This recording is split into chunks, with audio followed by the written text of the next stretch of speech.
Hello. So today's guest is a good friend of mine, Shih-Wei Wu, who is a composer, performer, and production manager down at UC Irvine. We play together pretty frequently, so if you're interested, come and catch us play a show somewhere probably around the Long Beach area. We had a good conversation about life as a musician in the Los Angeles area and issues of notation and arranging and band leading and streaming and all sorts of things. So enjoy. Welcome to Music in Mind with Anthony Caulkins.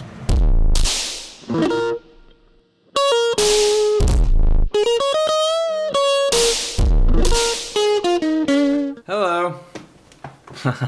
So this is my friend Shih-Wei Wu. He is a composer, performer, and production manager at UC Irvine. He plays shakuhachi and other flutes. He plays bassoon, and he plays taiko drum and other drums, and he's just, he just plays everything. So, yeah. Well, thanks for having me, Yeah. Anthony. Yeah. So that's what I do. Yeah. So let's start. Just a little bit about, all the different things you do, and maybe get into some conversations about music and UC Irvine and the music scene and all sorts of things. Music scene. Yeah. In Irvine, non-existent. Oh wait, I can't say that. What I do? Is this like the 250 word bio version? Yeah, exactly. Okay. Let's see. I play music, and sometimes that music involves Japanese drumming. Sometimes it involves Japanese flutes. I play shakuhachi and yokobue and taiko, and those are the three main instruments I've been currently studying still and exploring and playing. And it seems to consume a lot of my daily thought. I think that's the correct way to describe it. I think about it a lot. Yeah. Cool. And I tend to do that. I like playing them with friends. I like playing them for theater all over Los Angeles. I like playing them for dance shows. And you just released an album, right? Oh yeah, I just released an album with my project Red Eye to Tokyo. Oh look, ooh. Stickers? I got stickers. Oh, sweet. They came along when you get those like really sweet, like square size like album promotion cards. Oh, you got like real... Like I got real cards. Wow. And then on the side they immediately go like, hey, do you want to get stickers? And then they guilt trip you because it's only $20 and you go like, okay, sure, I didn't even know I want stickers, but now I want them. Yeah. And I have an amazing graphic artist, and he made such a wonderful image, and I just go like, you know what? This have to be made. Yeah, and it's here. Cool. Stickers. All right. Yeah. We can use that as like a Instagram promo. Maybe. Yeah. Yeah. So where's your album available? My album will be available starting of June this year over the internet. Currently, the single Dashi Dodo, which is a cover of EST Trio's piece, and is a cover with my band. It's a Japanese fusion Los Angeles creative music ensemble, and they have some jazz elements and some traditional Japanese music element and all of it together, and it's fun. We're 5 guys that play together. Yeah. Cool. Yeah. So it's gonna be available in June on Spotify, iTunes, all the stuff. iTunes first, because if you really like music and you want to support it, you will buy it. Of course buy it. Yeah. I'll Right? buy it. Yeah. And then you can stream it on Spotify. And Afterwards. just make sure to keep streaming it over and over and over and over. Yeah, just like before you go to bed, you're just gonna like Red Eye to Tokyo. You're gonna put it on. Yeah, and then that way, by the end of the year, you'll get like $1 maybe, 50 cents. If even $1. Maybe, yeah, probably not. I'd be glad to even have 25 cents. Well, I think the musicians union is in lawsuits at the moment trying to increase the amount of revenue that artists get for streaming. Good luck to them. I hope it works out. Highly doubt really much will come out of it. Yeah. Yeah, just because how much Spotify is dominating the market. Mm-hmm. But can I just like veer into something completely tangential? Yes. Spotify has the worst customer service I've ever had. Wait, why? What happened? This requires like a libation real All right. quick. Cheers. Spotify. Okay, so if you funnel your music through Spotify like I do, and I did it through I think CD Baby. It was like supposedly like really one-way street into Spotify, into the gates of the world, as they like to say it. Well, they're just one of the many, right? Yeah. And when I got into Spotify, I started like do my due diligence as a band leader. I put on my photos, band bio, Yep. get it like with a proper Instagrammable filter, and then put it on, and we look all happy and all that stuff. Yeah. I did all that, and then you know what? Nothing was showing up. But long story short, I contacted their help desk, or they don't have a number, by the way. Who? Spotify or CD Baby? Spotify. Okay. Because so once you get it to CD Baby, right? They send out to the distributor. I think It they're takes like 2 weeks or something. yeah. Mine case was actually pretty quick because it was like a single. I also got like the mechanical rights through them for that one single release, and it was like super easy, one single packet. But like nothing was just showing up because I signed up, I connected the link, I did everything the tutorial asked me, and I contacted their help desk, and I was like, you know what, it's not working out. It's like it's not showing up, and they wrote back to me, and just copied the tutorial right back at me. Wow, and that's said, kind of bitchy. Yeah, it was like the best thing ever. It was just like, oh, and then I wrote back like, this is not helpful at all. And of course, it was during one of my more stressful work day where that was like not great. Like I was not a happy camper. But long story short, tangentially, Spotify has the worst customer service experience as an artist. Maybe it's because I'm not Taylor Swift. Oh wait, she's not on it anymore. Didn't she go back on? I don't know. Did she? I think she did. Okay. Yeah, I could be wrong. I don't know. Okay. Just one more. I also don't really care if she's on it. But yeah. Okay. Yeah. I feel like all those platforms though are a little closed off on the customer service end. I don't know. I always wonder if I'm making $1 million and then I roll down. What do rich people drive these days? Like, wait, you wonder if you are like Spotify is keeping the money and you're actually should be making $1 million? No.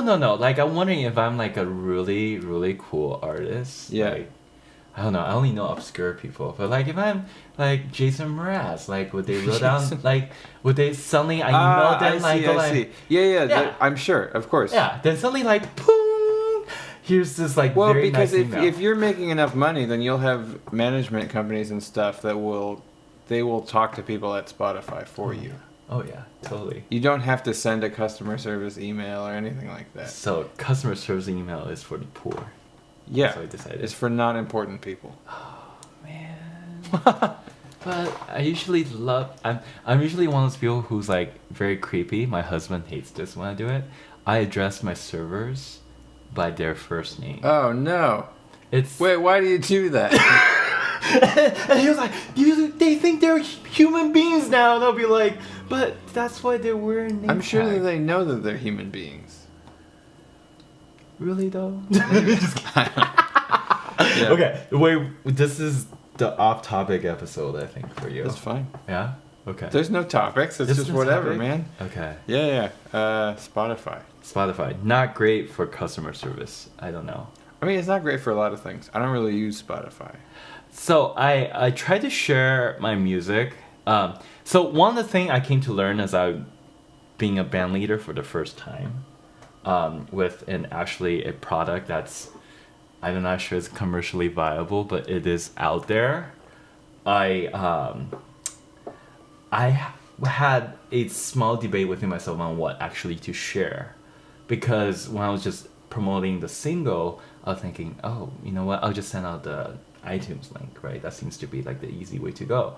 And then later I was like, well, maybe just since it's just a single, I should just send out a Spotify link. And Then I sent it to a couple people, and then they were telling me, I can't listen to this because I don't have Spotify. Right, yeah. Which, I don't know. Is this like a generation gap thing? Because I thought everybody has Spotify. I don't know. I mean, I don't have Spotify on my phone. I don't use the app. You use the app? No, I don't use the You app. don't use the app? No. I use Amazon Music for streaming. Oh my gosh. Is that where the world opens for you? No, I think Amazon Music isn't as popular. I just happen to have it. Like through an Amazon Prime subscription, you can get access to it. Does Prime do like the music suggestion to you, like where they collect? It does, but it's not very good at it. But it's not very good at it. But I sort of like that because it kind of tells me that it's not as invasive. Also, like it doesn't know as much about me, but it's good. I actually personally, this is how weird I am. I personally really, really like in the middle listening to, for example, like traditional Japanese like like folk an tune, ad coming out, and an ad come up, and or actually remember the days when you listen to your phone and you're not on the premium system, and they suddenly just play this like weird trance music that no one really wants to listen to. Yeah, and like it's really loud. Yeah, and they really want to if you promote mute it, it stops. Yes. Yeah. Yes. So my trick is I put on the headphone jack on it, and I just leave it on until it's done. So annoying. It is. But this is what happened when we're poor. We don't pay the 99 cents trial, Spotify Unlimited. Wait, is Spotify Unlimited only 99 cents? I think it's only 99 cents. It's really I didn't even know. I've never even looked at getting Spotify. Oh. It's okay. But my music is there. It is? Yeah, right. Nobody knows. Oh, wait. So, guys, you have to go check out Anthony's music. It's on Spotify. What is it called? Well, some of it is. My master's thesis is on Spotify. Your master's thesis. Yeah, from UC Irvine, where Shih-Wei works. In full disclosure, I did not work on his thesis. That was before my time. Yeah, there. that's true. But that's kind of how we know each other. Long story short, I think we went to the same program together, and you have heard about this said program on this show. Yeah, we've talked about it. Once or twice. Yeah, ICIT, Integrated Composition, Improvisation, and Technology Bingo. at the University of California, Irvine, otherwise known as UCI. It sounds so officious when you say it like that. It's too long. It's not great. ICIT sounds good, but no one knows what it is. You know, one of my least favorite pronunciation of that name is called I See It, and then when I saw that in the web page where you click around, and that's the way they describe themselves, I thought it was so stupid. I See It? Is that how they started saying it at first? Apparently that was one of the many iterations. Yeah, that's not a good idea. It's terrible. ICIT sounds fine. It sounds good. ICIT is great, but Yeah. people just kind of listen to it, just like, and what is that exactly? And just like, Right, and then you have to say the whole thing, and then... integrated improvisation. Yeah, exactly. Anyway. Yeah. So, but I have music on it, and so does Anthony have on it. But I am just so figuring out what it means to be sharing music and talking about yourself. I'm really, really awkward about sharing my own music. And Anthony, who has shared stage with me a couple of times, I don't know if you get the same thing. That you're awkward about sharing your music? I'm not good at talking about it. You get sometimes a little, like, on stage, I feel like you feel like it's really official. Maybe, yeah. Like that thing where, like, you're whispering, like, okay, remember part 2 or whatever. It's like, this doesn't get Yeah. Oh, But, man. I'm sorry for making it feel so official. No, it's good, but, yeah, I don't think you're awkward. Okay. I should think, like, when we play, it works. It does. Yeah.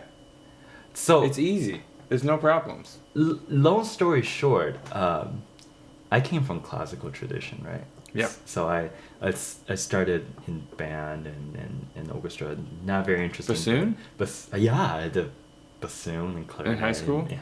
It's all the way from elementary school. Oh, So- wow. So Did I I have bassoons in elementary schools out here?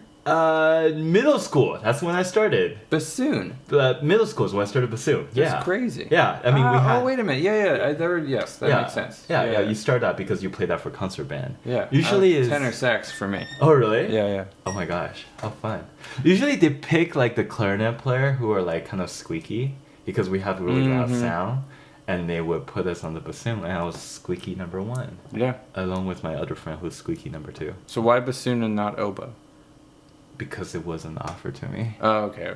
They offer oboes only to the uppity flute kids. Only to the flute kids. Flute kids, because the fingering is so similar. But isn't flute and bassoon related in terms of fingering? Overtone fingering. Overtone fingering, yes. Like you're into the third octave, yes. But I believe it's very similar to the bassoon. Right. And it's actually, like why flute players and bassoon players cross over so much. But honestly, in terms of back pressure, we're getting to band like instrumentation 101, where half of the things we say may not be true. But there's the back air pressure, man. It's completely different. Clarinet trains you way up for it. So totally clarinet is better for air pressure. Yeah. Clarinet's a bassoon than flute. That makes sense. Yeah. Because the flute, it's like a lot of air. It's as my band teacher say it's equivalent the same amount of air as you're playing a tuba. Well, you probably lose a lot of air with flute too. Yes. Because it's this big tube versus the little opening with a clarinet mouthpiece. Yeah, and bassoon's even more, right? Because it's such a tiny mouthpiece, and so's the oboe. But honestly, anywhere you move into double reed, first of all, very few people starting in double reed because it's so damn expensive. It's one of the most expensive instruments you can study, right? And it's very hard to stay in tune. First of all. Oh yeah. Yeah, I mean your livelihood depends on. Because you don't have a mouthpiece holding you in place. It's like these 2 pieces of bamboo that are like traditionally cut and put together, and somehow you have to trust that thing, man. Yeah, and that actually what drove me probably away from classical music eventually. Bassoon? Yeah, I like it. I really, really love it. And I had the best bassoon teacher, Sarah, love you, ever, because she just opened up me creatively. But I keep getting really bad throat infections all my seasons of playing bassoon, either semi-professionally or in college or prepping it. Throat infections? Every single winter time. I get really bad throat infections because that's around the same time you will be prepping for college auditions. Sure. Yeah. And it's always really cold. And we live in California. I really have nothing to complain about. I mean, if you're getting a throat infection, that sounds like something. Non-stop. Like, that's crazy. It was like non-stop. I remember always have to take some sort of penicillin. It was the time when doctors are still prescribing it like candy for anybody who was like a low cold. I just remember I'm always very sickly and not playing on the instrument, but I just wasn't quite sure that I'm cut out for it, man. And long story short. Well, are you still playing it though? Yeah, I still do. Because we did that silly Christmas music thing on the street. Yeah, we did. But that was like 2 years ago, That was right? 2 years ago. I still have 1 gig every single Christmas. On bassoon. On bassoon. Cool. And it's for a church, and it's a lot of fun, and it brings a lot of joy to me. So what's your favorite bassoon solo from the repertoire? From the repertoire? Yeah. Oh yeah, quite easy. I really like Berceuse from the Firebird.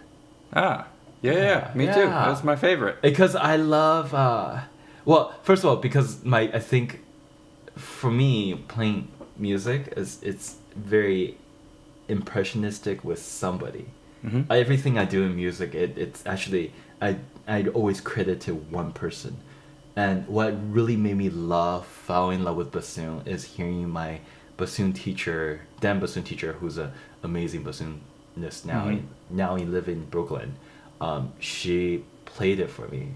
The Firebird solo. The Firebird solo Berceuse as I'm preparing for my auditions for symphonies and stuff like that.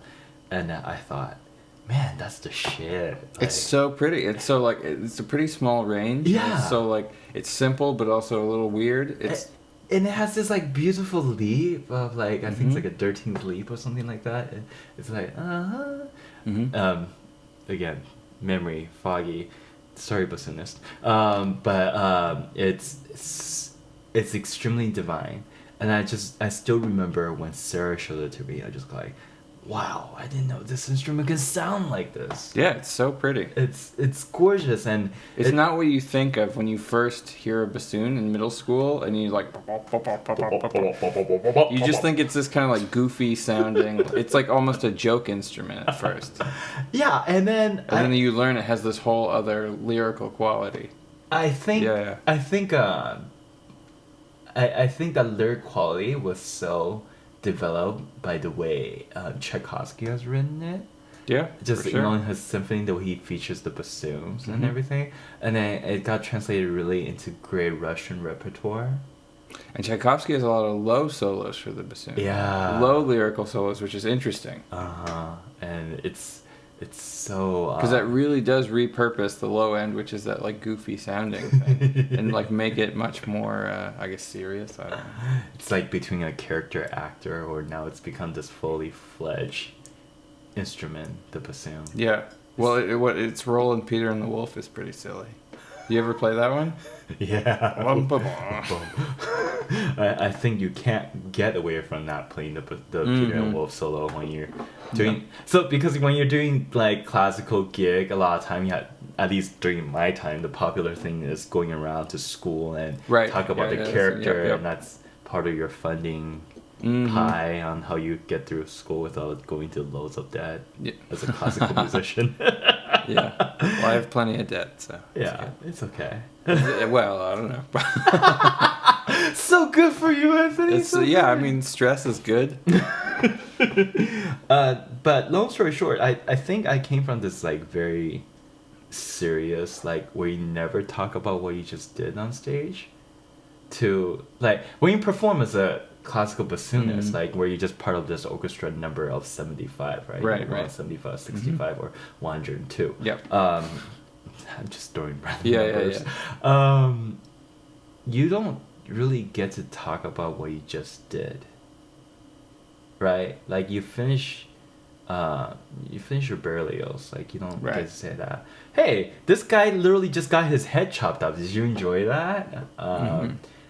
You don't get to talk about that. So I think even now when I'm doing smaller gigs with you, I really enjoy that, and I'm still learning about it, like how to be kind of chill on stage. Yeah. Like I felt like sometimes I'm like trying to be so chill right now. Yeah. Yeah, like it just comes out to be like extremely awkward. And you know, just not cool. Just like really But it's weird. okay to not be cool. Is that okay? Yeah, it's cool to not be cool. But all the cool kids are doing it. Interesting. Yeah, I don't know. Like I imagine myself to want to be more like presentable, friendly, because that's what you're supposed to do when you're like your own like band leader, right? Or you're doing like it's smaller intimate projects that I'm doing now. Yeah. Right. So you're supposed to connect with the general audience. You're supposed to, but like for me, I still every now and then think myself as just little nerdy bassoon kids who's just more like scared of what's happening next, and don't fuck up, and It's just not a very nice mentality. It doesn't seem fun. it wasn't. I think that I think that's what drove me away to a lot of the way classical music is practiced in university. I think that really drove me away. And again, it's not for everyone. I understand there are people out there that are absolutely in love, with the practice of conservatory, and they play at that level. And I'm not going to equate myself to say that I'm at the level of like those amazing musicians that you guys are out there doing the thing. You're playing really well. You're doing the audition. You're getting the auditions. Yay! But for me, I thought I loved it. I really wanted to love Like it. while you were doing it, you thought you loved it? I thought I loved it. Like I thought I loved having this really imbalanced relationship with the conductor. I thought I liked that. Uh-huh. And practice a bunch and feeling really bad about myself at it and have no idea what the end goal is, you know. And for me, I thought just like, no, explore more, play a bunch of stuff and hate on modern composition and just focus on like, if it's anything written after, I don't know, 1950s, it's not worth it. Right. Even that's a little late. At one point I was a very, I don't know why I became that way. I can't point to a single person who made me that way because musicians around me and my music mentors are all very adventurous and very caring. Yeah. But for some real reason that landed in my head at some point. My development as a musician is like classical music was the way. And it's not until I really got into ICIT that I came to realize like, oh man, Yeah, there's a lot of stuff. I don't know jack squat. and honestly I felt like I was like definitely the freshman on the block in when I was in grad program, and I think it was the perfect time for me to be there and do all that. So have you found an outlet for playing where you feel like while you're playing it, you are in the moment? Yeah. Because if you're playing in an orchestra and you're the whole time you're thinking about not messing up, that's kind of... I felt like it would be a total lie to say that I was never in the moment when I'm playing orchestra music, because there are moments in there where when you just nail that sort of solo. Yeah, if it's comfortable while you're playing it, for sure. If you can have fun, if you know the music well enough that you can have fun while you're playing it, then you're there. Then you're there, or like suddenly you and for me, usually those moments came in when I play. For example, with the first clarinet player, we have this solo together, right? And we just nailed it. Yeah, there's just like nothing better than that feeling on earth, man. And I think that's what really got me into smaller ensemble band leading. I think that's where I came to learn, oh, you know what? I like those moments, and I want to just do those. Yeah. Like I love, you know, accompaniment and finding my tone and then tuning with the bass, double basses and cello. But I came to find out there are these wondrous moments where you share a line with somebody and it's elevated somehow. Right? You're connected. Yeah. So long story short, I think that really drove me out of necessity into thinking music a different way. So like really feeling in the moment, as you're saying, right? Yeah. Like I think being present, I think that can happen in lots of different things I do, or even playing taiko, for example. When I'm playing just Japanese drumming, even when I'm playing a song that, you know, the song that we do all the time, with a lot of repetition, but there are always moments where I'm just really connected with what my body is doing, is responding in this very I think the word is flow, right? Just right. One directional flow, and then I'm getting the response back. My synapses are all connecting. Right, you're not thinking too far ahead or behind. Yeah. And I'm you're doing more than thinking. Yeah, and I'm really embracing that moment, like between what's happening between back then and coming up. It's all connected. I can see it all. Those are the best moments, like, in the world. Yeah, that's the best. And I think that what is so addictive. Yeah. About doing music and playing music and being connected for real. Yeah. I you know, we shared that a couple times when we were and the last show we did in San Pedro, I think it was pretty good. That was great. Yeah, that was great. I was a little conscious Uh-huh. I was thinking a little bit too much, but yeah. Oh no, thinking too much. Well, you know what I mean. Like I was too aware of what I would do next or something like that. I'm still trying to figuring out what those open mic situations are. I mean, they're a little awkward always. Yeah, exactly. Because there's this thing where like you're sitting there and then you know you're gonna get caught on, and then there's all these other artists like before you, and you're like, ooh, that artist is so good. But I was like, I'm not quite sure I care about that music at that point. I just like, I mean, most open mics have really bad artists too. yeah, most of the time it's awful. Yeah. Oh, and then at the same time, part of me is just like, ooh, I really should be supporting local, and these people are like, they're trying. Yeah. You know? And I don't know, like I felt like props. I mean, it's good. It's good to get up and perform. It's, I don't know, the vibe at open mics is kind of weird. I just don't know. Although they do say open mic is pretty silly in Los Angeles. I'm not sure that's true or not. That's the only place I've Pretty ever seen. silly? Yeah. What do you They mean? say it's like non-existent because it's way more vibrant in different part of the country. Open mics? Yeah. Yeah, apparently it's like Are it's open a way... mics always the same? Like, it's always like some people who are trying out stuff, and most of them are pretty bad at things. That's true. But I was told that it's you know how like there's a theory if there's like a lot more happening, the likelihood of like a better quality does come out. Yeah. I think I'm about to die, so I gotta plug oh my the gosh. phone. Okay. You should keep talking about open mics. Okay. Well, since the phone's about to die, we'll talk about open mics. But why talk about open mics? Where have you heard about open mics being more violent? Let's see. I think it was a joke on Saturday Night Live. They actually made like a whole. They had like one segment which is dedicated to like. Oh, I remember now. Okay, it was a segment on really really bad.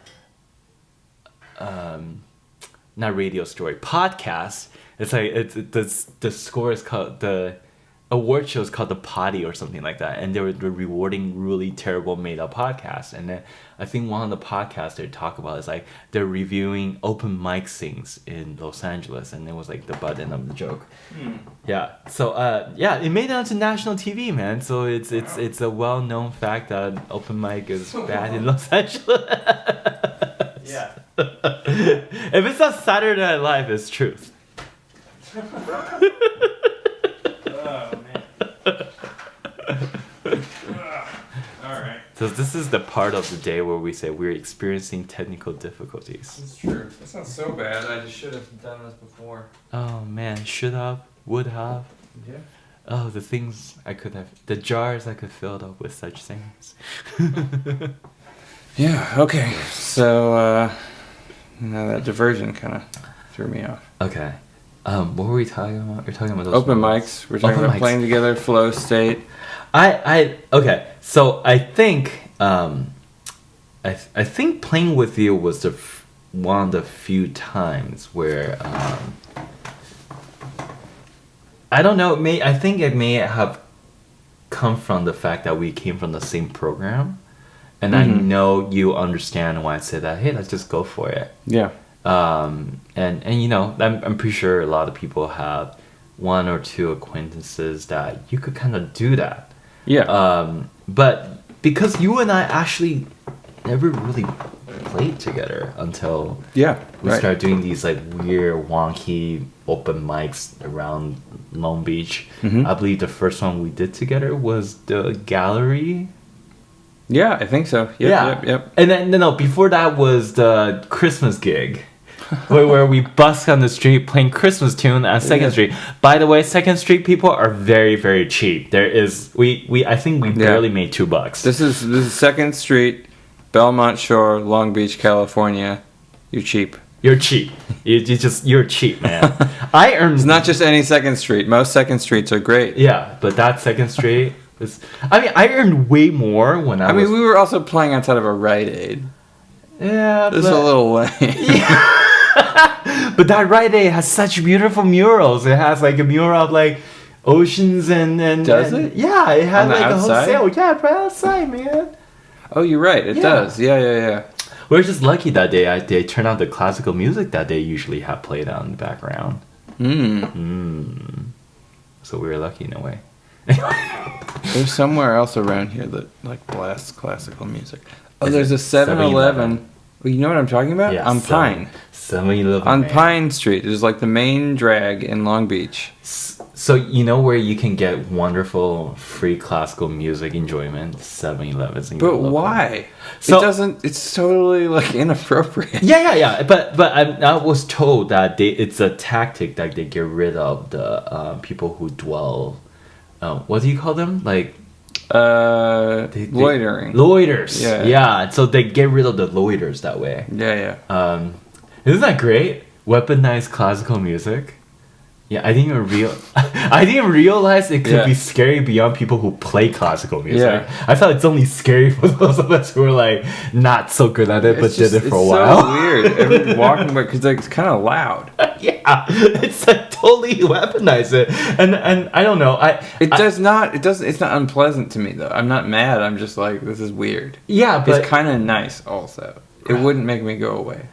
It wouldn't make you go away, but I think it does prevent people from having quality sleep if they sleep around that area. Yeah, makes sense. So especially classical music have, as someone who came to see music through the wavelength, they do have really like some loud bursts of that, and it's much less pleasant than you listen to like dance music, which has a very regular interval burst, and that seems regular. Anyway, oh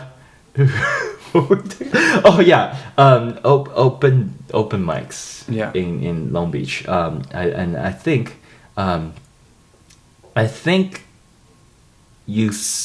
those moments spoke to me in a very profound way. Yeah. Where we went on stage, I just played the shakuhachi, and Anthony had his guitar, classical guitar, and then we went up and then we just said let's play something together.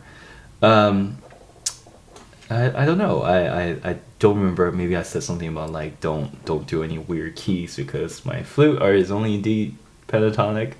Don't do any weird keys. Yeah. And I don't think I said much beyond that. Yeah. And we just went for it, and it was very liberating. And at the same time, I wonder if it's only good to us, and it really was an unpleasant experience. I don't think so. No, people loved it. They definitely liked it. Yeah, it was good. Does it fall into the trope where like you just play a bunch of stuff on pentatonic keys, like you can't really fuck up that badly? Yeah, for sure. Okay. It's like the blues. It's like the blues. It's easy. I mean, it isn't, but it is. It's just like the blues. Kinda. Yeah. Yeah. So what are you doing now? What are your current what things? I'm doing now? Let's see. I just did this weekend played accompaniment for a fringe show audition process where the actors have to react to the rhythm of me playing on the drums a little bit. Oh, cool. I give them a couple, simple 8-count repeatable beats, and then they have to respond to it. It was actually a lot of fun because I get to learn a lot about how people respond to music, because as a composer, I'm always thinking about people's response and the way how they think about it. It's lovely to work with people who are not musicians. Yeah. And hear them talk about music, because I felt I like it too. I felt like I didn't know anything about music at all. When they talk about it, it's like, ooh, that's like a way more interesting way of looking at it than I ever will. Yeah. Because I'm so indoctrinated with certain thinking, and then when they talk about it, it's just like, oh, that is very interesting, and now I understand this a lot better. But anyway, so I did an accompany gig, and then the week last week I did a show in the Long Beach Japanese Garden where it was this really cool like 20-minute of like storytelling, singing, theater, dance, sculptures, and I played shakuhachi for that show, and then and yokobue, and it was really cool experience to play outdoor, and always like questionable sound level. Was it amplified? Yes, it was Okay, amplified. okay. It was set mic amplified, and it's always interesting on how much people like to put reverb on my flute, and I don't necessarily really like that. But that might be a whole It's separate. probably not necessary in most cases. I don't know. I play. So those of you who don't know shakuhachi, it's a Japanese flute that originated from China. Long story short, it's a really pentatonic, simple 5-hole flute. It has grown and garnered a lot of interest throughout rest of the world. I think with the spread of Japanese culture and I think certain Orientalistic ideas, but there's a lot of people picking it up, and some of the best shakuhachi players are white Europeans and Americans. They're fantastic shakuhachi players, and my instrument's actually made by this wonderful Jewish man living in Willis, California, and he's amazing and Cool. He's absolutely generous and one of the most beautiful people I've ever met. Long story short, so this instrument, which is a very simple flute, which I think most mixers, they would just put like a ton of reverb on flutes, and they think it sounds good. Yeah. And I don't like it. Yeah. I personally really, really don't like it when they do that. Because first of all, it makes it sound like a new agey sort of. Yeah. Like I felt like I'm playing. And it kind of already has that. It's easy to push in that direction anyway. Yeah, and I So don't go too far. and actually I like when flutes sort of like have like moments where you just like have very Kinda short dry. Yeah, dryness, and then that I felt when they did that they're taking away a huge amount of my toolkit that I can have a certain burst. And then now that's gone because now you put this like whiplashy. They're trying to smooth it out. Yeah, I don't know what to do with I really it. don't like it. And then it's like maybe I'm not playing whatever their head I should sound like, but I don't like what they do to me a lot of times. So hence I think goes back to why I really moved away from being part of a group. I really, really enjoy being a band leader. Yeah, cool. I mean, so what are your current bands? Current bands. So what is your Spotify release? Oh yeah. Okay. I'm playing several projects, but the current main band I have is Red Eye to Tokyo. It's made of 5 people, including me. I'm the band leader. So there's an electric bass. Is that Ryan Ross? Ryan Ross. He's from my program. He's one of my colleagues, a lifelong friend. Kit percussion. Peter Buck. He's a local musician in Long Beach. And Mike Penny, one of the premier Japanese 3-string lute tsugaru shamisen player. Cool. The most Japanese man, Mike Penny. Flaming red hair, the most talented and sweet man you'll ever meet. And the best collaborator one could ask for. And of course, Danny Sanchez. Oh, cool. I didn't know he was playing that. Oh, God, yeah. And he put a lot of soul in that project. Yeah, he's super good. And so we recorded. So what it started off as is I came up with this idea of doing an album with a band of mixed jazz players and traditional Japanese instruments, because I always thought they would go together. Yeah. Because my training that's how it goes. My training in Japanese instrument is very very non-traditional. I study under musicians in United States. They're all what I call diasporic communities. And one of the practices that my teacher had instilled in me is a lot of improvisation, based on a simple rhythmic ideas that are rooted in Japanese folk music. And some of them are not very traditional, and I think some of them he even labeled them in the wrong section of Japan. But the way he has guided me and shaped my musical idea is work with very simple ideas and grow with that. And he would imbue it with like a lot of Western idea, a lot of composition form, and he even would sometimes made us do it with samba beats and then stuff like that. He wants us to play around. He doesn't want us to stay still. And you know, by no means I'll say that I am the cultural bearer of like Japanese culture. There's like so many great musicians out there that's really doing that. Yeah. And I'm very aware that I'm not that, and I'm perfectly happy to be not that, because I don't want. I think that label is very heavy to bear, to be a walking museum. Oh yeah, for sure. You know, I did that as a classical musician. I did Western classical with a big C.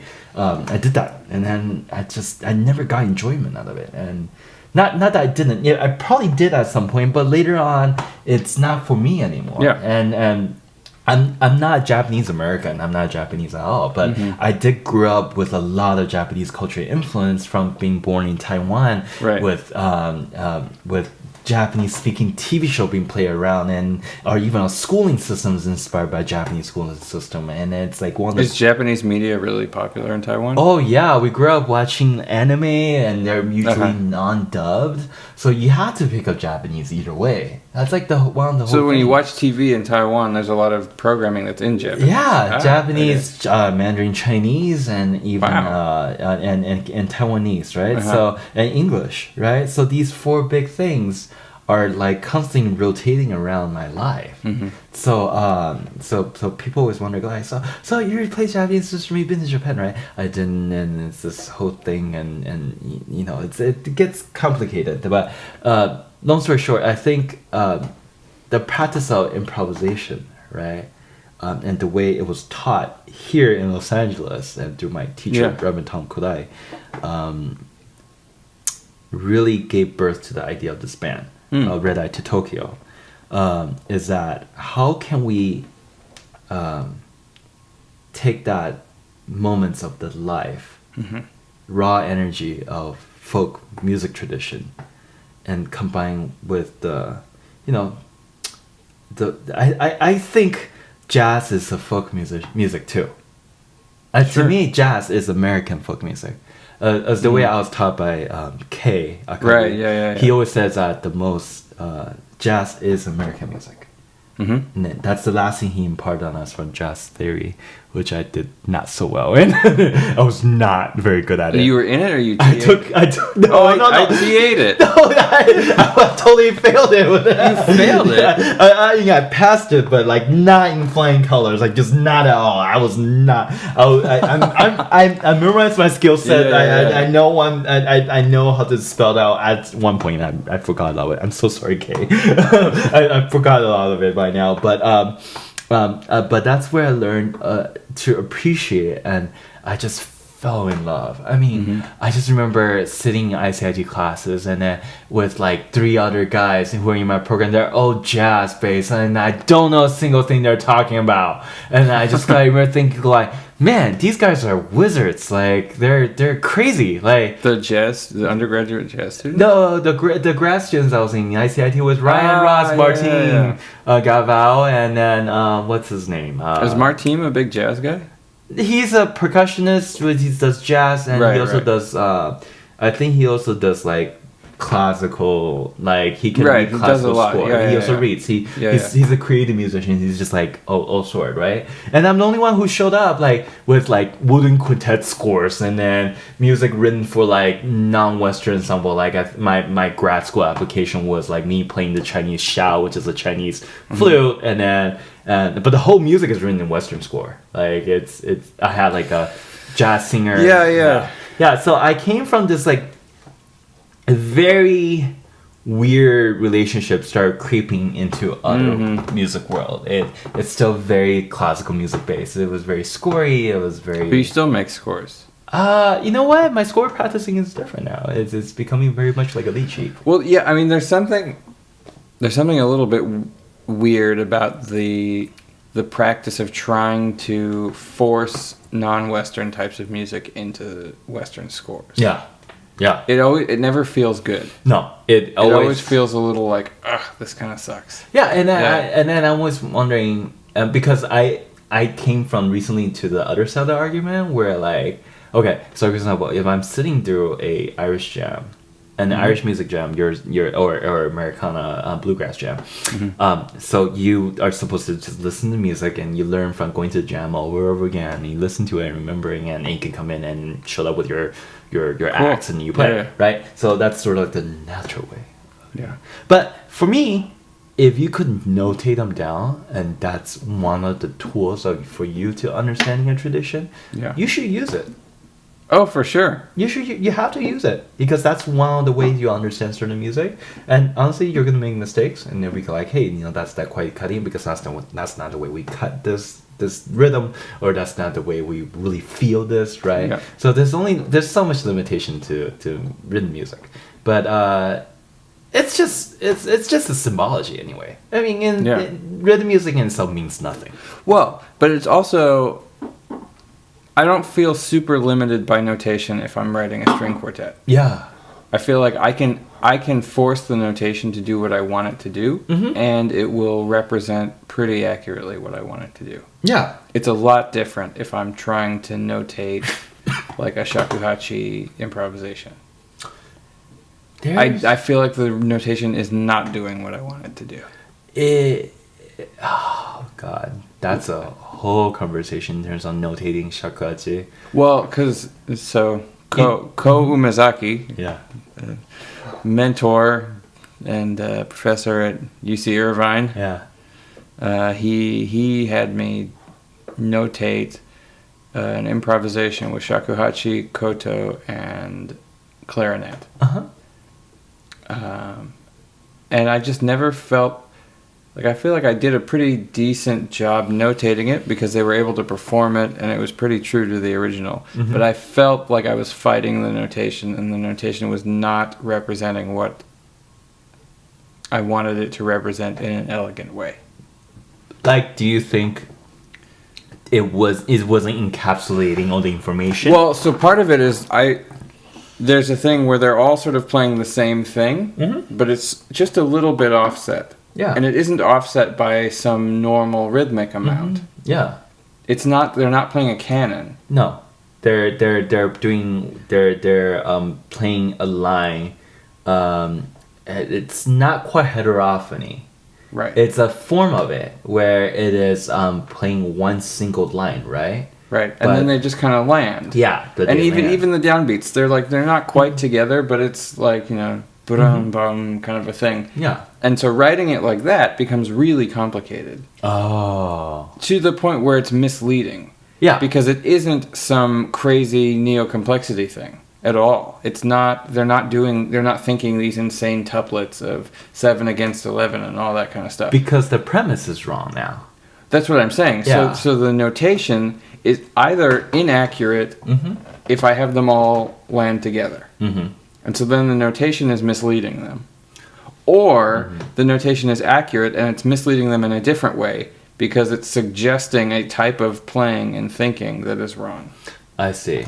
But I'm curious as to, like, you did decide to do like a very traditional 5-bar line notation with like actually I assume what he asked you to do is that he wants a very clearly written out subdivision of time signature and such.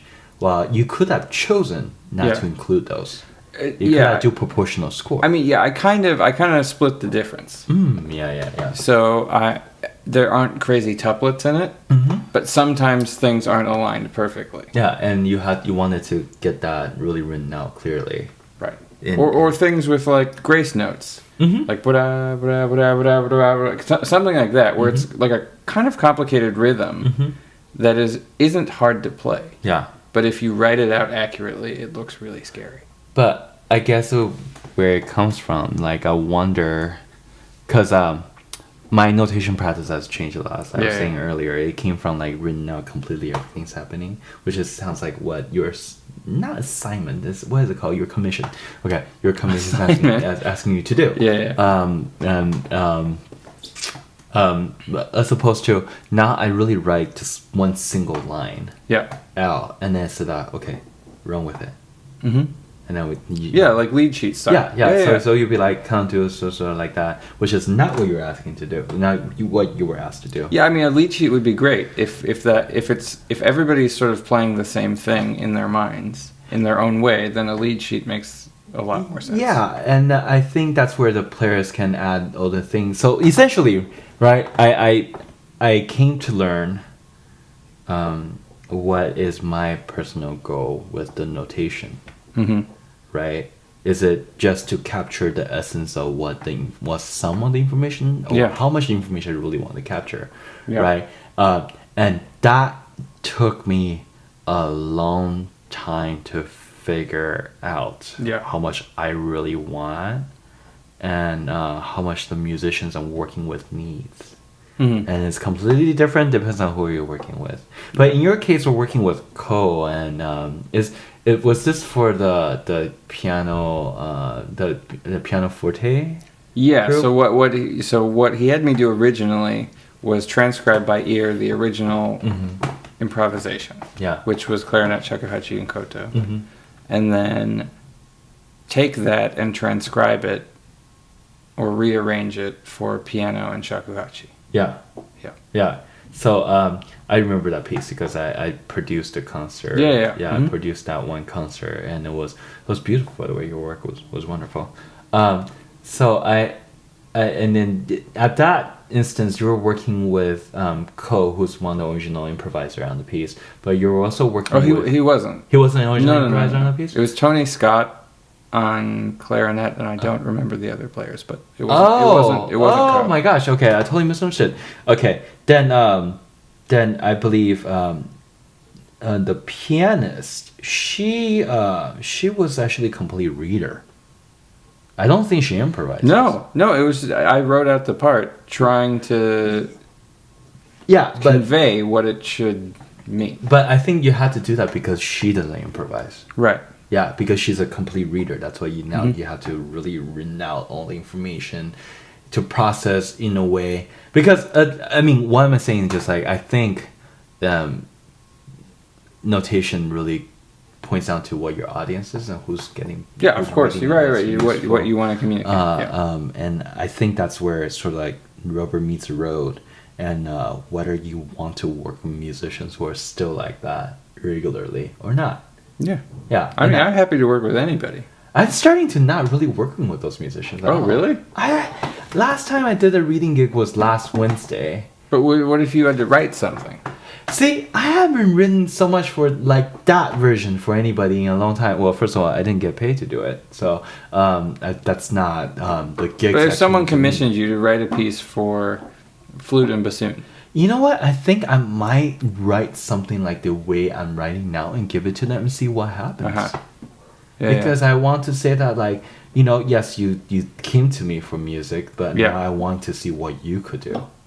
Sure. Like, I felt like the balls is also in their court because I think what they could do on their instrument and what their native instinct is. I want to see what they could do. And come out with that. And that might say that I might never get any commission again because I'm saying like that. Cool. Yeah. So, yeah, I think we're coming close to an hour. So do you want to play a little bit to end? Okay. Improvise? Should we improvise something? Yeah. I'm going to go get my guitar. You get Okay. a flute. I'll be right back. I just want to play my guitar.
Cool. Yeah. That's nice.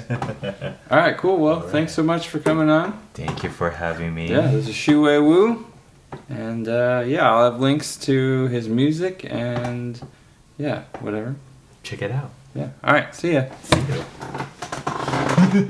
So thanks for watching. As always, if you liked it, please subscribe to this YouTube channel. Please leave a comment. Please check out my links below to my other social media outlets. And if you like my content generally, please consider visiting my Patreon page. All right, see you next time.